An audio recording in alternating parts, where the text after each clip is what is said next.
Hi, Stacy here with Lyme Easy. This is the update for the week. I actually have quite a bit to talk about. Haven't really needed to say much, but recently, but now this week all of a sudden we've got a bunch of stuff going on. So, first of all, it is raining outside, and so I have decided to have my window open and listen to the storm because they're just great in Arizona. And I just can't get enough of them. So, enjoying my evening. So, updates for this week. Quite a few of them, actually. As of Friday last week, I had reached 10 stings. Still was not really showing any improvement. Then Tuesday came, and I did 10 stings after my extended break. You know, like the 2-day break. And did 10 stings that evening, and had a pretty terrifying yet exciting experience that is listed under faith if you're interested. I identify the videos based off of topics so that it's easier for people who are just interested in Lyme, just interested in BVT, or just interested in my faith videos. So that particular one is listed under faith because it dealt a lot with faith. So, however, at that point, I hadn't had any real changes. I had been getting very, very concerned because my knees were giving me so much trouble and were causing me so much trouble that I could barely flip over in bed anymore. It was getting to the point that Logan was moving me in bed, having to actually pick me up and shove me over onto the bed further and then roll me and stuff. It was getting pretty bad. So through the night on Tuesday, because I tried to avoid waking him up with as often as I have to turn, even with my knees really messed up, I usually just try to just get turned enough so that I'm more comfortable and I don't have to wake him up, because I usually have to wake him up anyway to use the restroom. So, or move blankets for me and get me water and stuff like that, which is plenty for one person to have to deal with all night long. But partway through the night on Tuesday night, my knees started working again. Praise Yah. That's all I have to say. Praise Yah. I think that one was divinely intervened. I can't talk. I think that was a divine intervention. They're not healed completely. They're back to what they were prior to getting really, really bad. So strong enough for me to flip over in bed, but definitely not strong enough to put weight on at this point. So, but I think that was a divine intervention. Seriously, I mean, it was right after a very unique experience on Tuesday night, and within a couple of hours of that, my knees were doing much better. So by Wednesday morning, I was back to normal. Not normal, but back to being able to flip over in bed without a problem. So I was very excited about that. I have stopped consuming dairy, so it could have been partially due to that, but I think that this was a divine intervention on my part. So I stopped consuming dairy, which I think is helping. I have upped the amount of protein I'm eating, which was not very much. It was not nearly enough for a person. We've got a large family, not a lot of money coming in, and on top of that, I don't really eat anything other than chicken and turkey as far as meat is concerned. So, but I did up my protein, so I'm eating more chicken at night, as well as turkey, depending on what it is that we're eating. Not slathering it with sour cream and cheese anymore. So it's just the meat and veggies and whatever else I might be having with it. But my protein intake is up considerably, and I think that has helped a great deal with my pain. Most of my days now, at least this week, since Wednesday, so this is Saturday night, most of my days, with the exception of maybe one, have not been pain-free, but the amount of pain I'm dealing with has been significantly less. And the biggest complaint that I have now are, of course, my knees still. Although they're doing a lot better, they're not where they need to be, not anywhere we're close.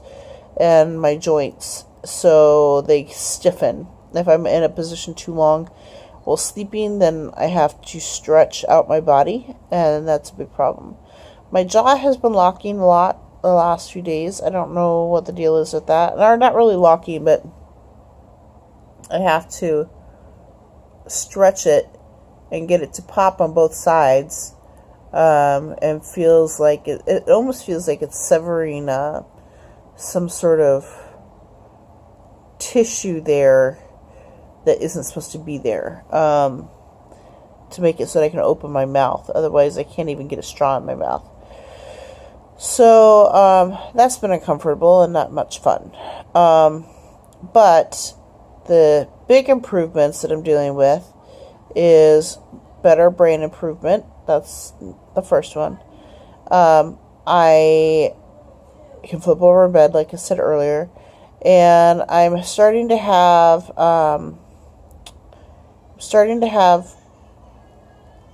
some popping in my ankles on occasion, which is a good sign, as well as it feels like the tendons are trying to get used to being used again and are trying to strengthen or something. I don't know, because it feels like there's tendons moving when I move my feet certain ways. But that happened a lot at first when I first started experiencing it, but not so much anymore, and it's less painful. So it appears that my body is trying to loosen where it had been tightened before, and through that is coming some pain, but it's like a good healing pain, so I'm excited about that. My arms, oh my gosh, I mentioned in a previous video, T-Rex arms. It had gotten pretty bad. I basically had my elbows pinned to my sides, couldn't really do much. Even my right arm was giving me so much trouble. The one that I usually put under my head was giving me so much trouble that I was having a hard time getting under my head. And I couldn't hardly extend my arms out. I couldn't go very far. And I'm going considerably further now. I definitely have more mobility in my right arm. It pretty much can go wherever it wants, as far as movement coming from my shoulder. I still have it so that I can't fully extend my arms, but they're like way, way better. I can actually put my arms around my husband again, which is something I haven't been able to do for a few weeks. And like, it was basically like, this is what I was doing. I couldn't reach around on the other side of myself, much less reach around myself and over to my husband. So, very excited about that, and very thankful that seems to have come to an end, and is trying to correct itself. So, I also have been feeling areas of my body. In my neck is one of them on the left side. My right hip seemed to be trying to pop. I'm not forcing it. I'm not trying to get it to pop, but through movement that it feels like it could pop. So hopefully in the near future that starts happening, because that again is probably a sign of loosening. I did a video earlier in the week about my legs being jerks, and they were being jerks, or at least they were jerking me anyway. That I would try to sleep, especially in the in-between sleep, and they would jerk me awake. so I could never get into that deep sleep, and I was so tired. Well, I have started on a new magnesium. I was taking magnesium caltrate malate. Caltrite. Taking magnesium caltrite, I think is the pronunciation, /malate. And had been taking that for a while. I wasn't really happy with it, and then did some talking with some other people about magnesium, and they recommended it's almost midnight, can you tell? They recommended magnesium chloride, which is a different way of being able to have the body absorb, and apparently it absorbs a lot better. So, unfortunately, the only magnesium chloride I could find needs to be mixed into water and drunk that way. Just a little bit. It doesn't take much. But magnesium chloride water does not taste very good. But I did find out that if I put it in, which is about a 1 to 1.5 ounce shot, into a full glass of cranberry juice, it's quite easy to get down. So I'm happy I discovered that pretty quickly, and I do believe that it is working better on my system. The dosage says once a day. I'm doing it twice a day because of knowing that my body is probably in need. It does have a 2 dosage recommendation for much older people, but my body is under so much stress that it's, in a lot of ways, it feels like I have a much older body. So I'm doing two a day, and it seems to be working well, and it has tapered off my my jerky, twitchy legs. I didn't want to get rid of the twitchy jerkiness terribly bad, because I felt like it was possibly working those muscles and getting them prepped for me to be able to start using them again. But the not being able to sleep is really getting old really quickly, like within a day, and I'm just like, I'm exhausted. So there is still twitching going on, and there's still a slight jerking, but it's more on a reasonable level, and I figure every time that it happens that it's just prepping my legs for being able to start using the muscles again. So my left arm has a lot less mobility than my right arm, and so I'm starting to do exercises to try to loosen that. Now that I know that we are on the upswing of things, I'm trying to get it loosened so that I can start using it again. Alright, I think that is all the updates on a physical level. I can't think of anything else physically that I need to talk about. However, the bees. Okay, so first of all, the bees have built quite an interesting little structure inside of their bee house. And we've been having some hatchlings. I don't know if that's the proper term for beekeeping, but we've been having some bees emerging. Unfortunately, it appears to be drone bees or male bees, which do not have the stingers. So I think we're going to have to start being careful about which bees are getting sucked up and used, because it's the females that we need, not the males, and they're making a lot of males. So we believe what happened was that, first of all, male bees do not need to be fertilized. Beats me how that's possible. But male bees do not need to be fertilized, and some of the worker bees can lay eggs, or larvae, I should say. And so they are laying larvae in some of the combs and creating these male bees. You have to have a queen bee in order to create more of the worker bees.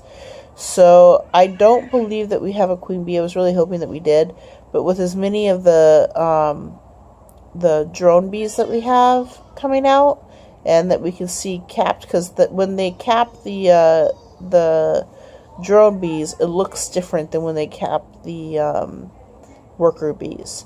And we have quite a few that are kept that are drone bees. So probably way too many to be a good thing. So we'll have to wait and see just to be sure. But now we got to start being careful, make sure that, because as our worker bees start getting lower, because we have stung so many times with this batch, that, and now that we have bees emerging, then I think it's probably we're probably going to end up catching a bunch of drone bees instead of the worker bees that do the stinging.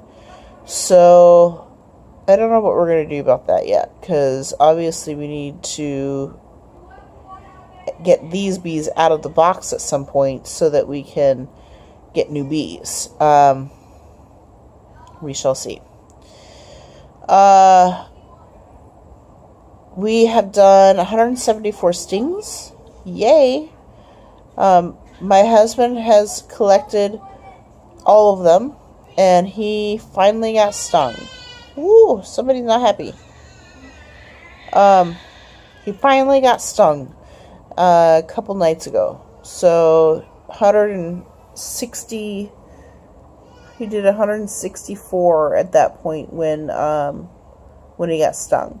So he's not deathly allergic. We did not need the EpiPen, and he was really worried at first. But then he kept talking. I'm like, honey, if you were going to have a reaction, you'd have it by now. So he's fine. He's not allergic to bees. So that's good to know. And what else? Anything else with the bees? I don't think so. So 174 stings thus far. 10 weeks in. Finally starting to feel better.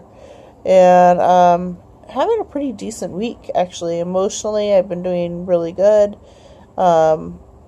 Physically, I've been doing much better. And I don't know. Just, it's been a good... Most of the week has been pretty good. So I think that's it for this update. I hope you all have had a blessed week. And have a good night.